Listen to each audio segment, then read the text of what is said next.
Hey everyone, welcome back to our channel. In today's video, we have an exciting guide for you on how to filter the viewing of your pages you like activity history on Facebook.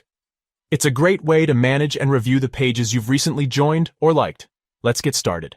First things first, make sure you have the Facebook app downloaded on your device. If you haven't done so already, head over to the Play Store and type Facebook into the search bar. Look for the white F logo on a white background. Tap on it and then hit the install button.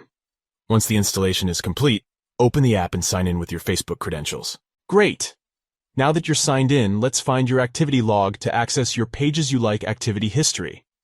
In the top right corner of your screen, you'll see 3 stacked lines. Tap on them to open the menu. Once the menu is open, scroll down until you find the Settings and Privacy section. Tap on it to proceed. Perfect! Now within the settings, scroll down until you see the Your Activity section. Tap on it to access the activity log.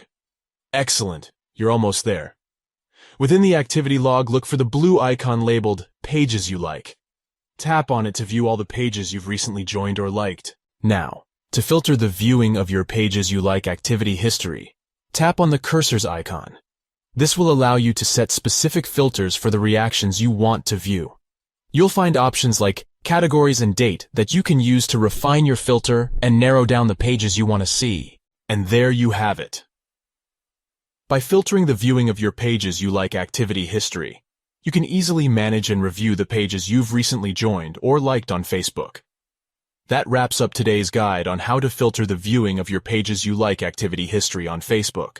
We hope you found it helpful. If you did, make sure to give this video a thumbs up and subscribe to our channel for more helpful tips and tutorials. If you have any questions, feel free to leave them in the comments below.